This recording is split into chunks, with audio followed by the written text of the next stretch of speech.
Assalamualaikum warahmatullahi wabarakatuh. Anak-anakku sekalian, selamat berjumpa dalam pembelajaran hari ini, yaitu tentang seni lukis. Seni lukis dengan berbagai bahan dan teknik.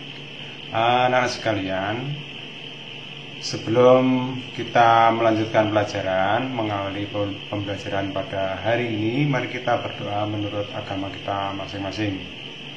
Berdoa disilahkan.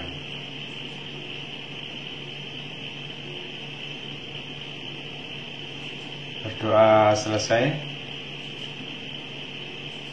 Anak-anak sekalian, di sini ada motivasi untuk anak-anak tidak takut salah dalam belajar dan selalu belajar dari kesalahan. Selanjutnya, yaitu kita perhatikan di sini ada tujuan pembelajaran kita yang kita sampaikan.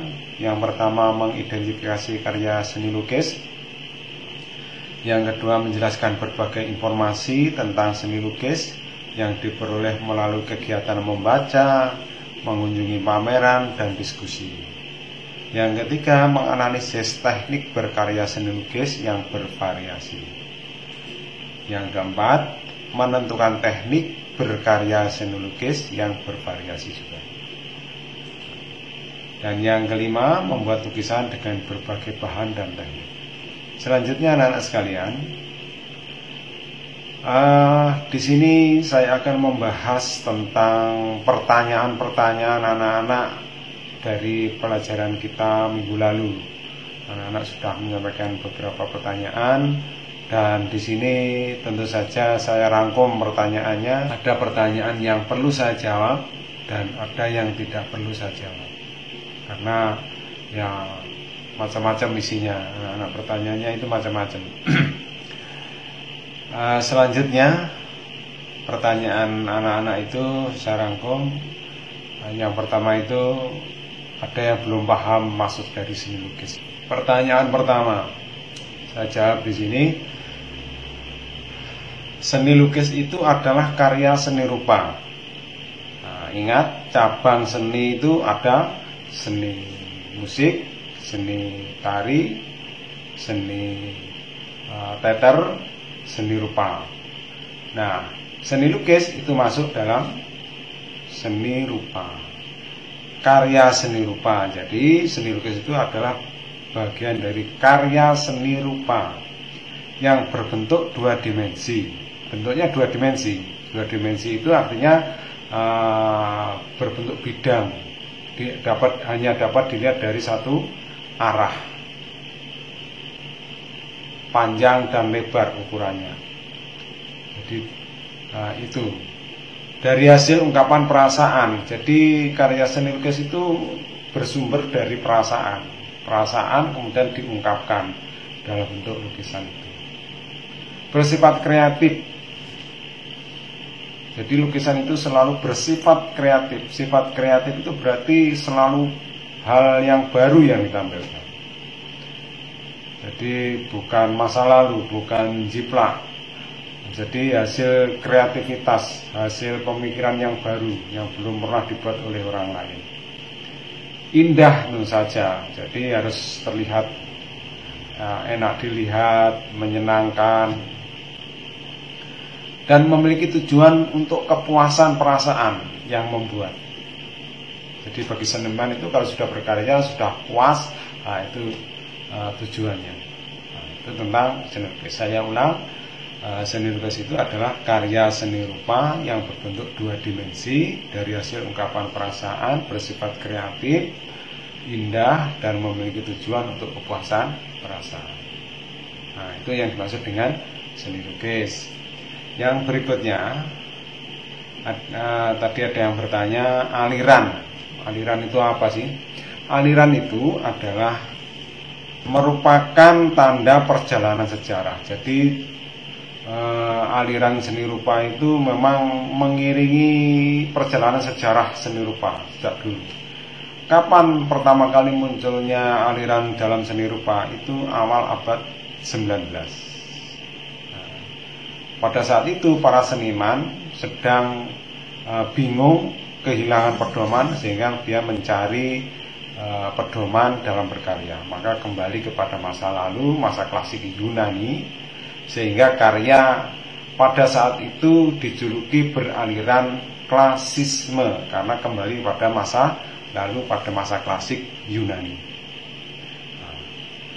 Kemunculannya aliran itu untuk aliran-aliran selanjutnya itu karena meneruskan aliran sebelumnya, ada juga karena pertentangan.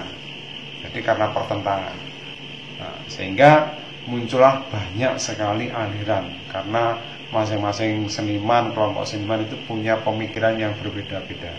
Itu penyebabnya ya. Oke. Selanjutnya, aliran seni rupa itu biasanya didasarkan pada 3 gaya. Masing-masing pelukis itu didasarkan pada tema, teknik, dan media juga. Nah, itu aliran, munculnya aliran, ciri khasnya. Dan masing-masing aliran punya ciri khas ya. Oke, lanjut. Ada yang bertanya tentang naturalisme. Naturalisme itu alam, natur itu alam, bahasa lainnya alam. Jadi kalau naturalisme itu menggambarkan atau objek yang dimunculkan adalah alam, pemandangan. Istilah anak-anak itu pemandangan. Contohnya seperti ini. Yang berikutnya contoh realisme, karena ada pertanyaan. Yang realisme itu adalah biasanya temanya itu mengkisahkan tentang kehidupan nyata, kehidupan sehari-hari, kehidupan nyata, seperti di sini. Selanjutnya, anak-anak sekalian, pertanyaan yang anak-anak ajukan yaitu hal apakah yang harus dikuasai untuk mengarahkan susunan objek dalam melukis. Jadi kalau menggambar, melukis itu objek yang kita tampilkan itu bagaimana cara menyusunnya, ilmunya seperti apa. Berikut penjelasannya. Anak-anak, dalam melukis yang harus dipahami, yang anak-anak harus memahami, yaitu bahwa karya seni rupa itu tersusun dari unsur-unsur seni rupa.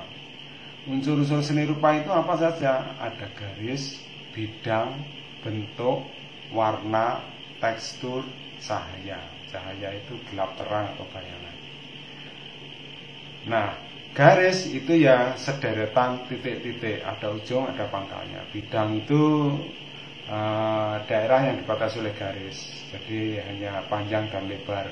Bentuk itu memiliki volume, gabungan dari bidang dan memiliki volume, ada tinggi, panjang, lebar, dan tinggi. Itu bentuk. Warna itu magico hibinio. Tekstur itu permukaan benda. Permukaan benda itu ada yang halus, ada yang kasar. Cahaya berarti sinar, pancaran sinar. Dan unsur-unsur ini kemudian disusun, dikomposisikan, dibuat menjadi sebuah karya dengan menggunakan yang namanya prinsip seni rupa. Nah, yang terdiri dari kesatuan, keseimbangan, irama, pusat perhatian, perbandingan, dan keserasian. Jadi karya kita dalam membuat karya ini, unsur seni rupa ini disusun, ilmu menyusunnya menggunakan prinsip seni rupa. Ada kesatuan, ada keseimbangan, ada iramanya, ada pusat perhatian, fokus, ada perbandingan, dan ada keserasian. Yang berikutnya, bagaimana cara mencampur warna agar terlihat bagus. Oke, anak-anak, yang perlu diketahui, memang ketika kita melukis, warna itu tidak boleh dari wadahnya langsung kita goreskan. Jadi harus diolah dulu, dicampur dulu, dimatangkan dulu, ya, sesuai dengan kebutuhan yang kita inginkan. Jadi itu. Kemudian Yang harus kita pahami ilmu warna yaitu ada warna pokok. Warna pokok itu biru, merah, dan kuning. Biru, merah, dan kuning ini nanti akan dicampur. Kalau campurannya biru itu dicampur kuning, maka akan jadi hijau. Kuning dan merah akan jadi oranye. Merah dan biru akan menjadi ungu. Nah, ada putih. Putih itu bukan warna tapi pewarna. Bukan warna tapi pewarna atau cat. Nah, fungsinya putih ini untuk membuat warna itu menjadi cerah. Juga berfungsi untuk meratakan ya. Oke. Selanjutnya, setiap warna yang dipakai dalam satu karya lukis, maka warna itu harus diberi warna kunci. Misalkan kita akan menambahkan hijau, ada merahnya, ada kuningnya, ada ungu, maka warna-warna yang kita tampilkan tadi harus dicampuri warna kunci yang sama. Media maupun teknik ini sebenarnya nggak ada batasan atau ketentuan atau yang harus pakai ini, harus pakai ini, enggak. Itu tergantung dari kreativitas masing-masing pelukisnya atau orang yang melukis. Jadi tergantung. Misalkan gini, media itu alat bahannya. Kalau saya misalkan saya tidak pakai kanvas, saya pakai kertas, ya terserah. Saya pakai kain goni, terserah. Saya pakai kulit pohon, terserah. Sah-sah saja. Itu tergantung kemauan yang mau melukis. Kemudian catnya saya pakai tanah, saya pakai kunir, saya pakai sumbo, saya pakai cat minyak, saya pakai cat air, terserah juga. Jadi medianya tergantung yang mau pakai. Terus teknik itu cara, banyak cara yang bisa digunakan untuk melukis. Misalkan anak-anak bisa menggunakan dengan teknik menggunakan kuas. Mungkin sebelum belajar pakai kuas, pakai pensil dulu. Pakai pensil. Terus, kalau pakai kuas berarti lama. Saya pakai pisau palet. Terserah. Atau mungkin ada yang kreatif lagi mau pakai ini dari sabut kelapa. Terserah juga. Jadi teknik itu tergantung kreativitas pelukis. Dengan demikian anak-anak, penjelasan kita sudah selesai. Namun anak-anak bisa melihat sebenarnya, kalau mau melihat lebih komplit itu bisa di YouTube. Ada tugas, silahkan dikerjakan sebisanya. Mudah-mudahan anak-anak masih punya semangat untuk belajar. Itu saja dari saya. Terima kasih. Saya akhiri. Wassalamualaikum warahmatullahi wabarakatuh.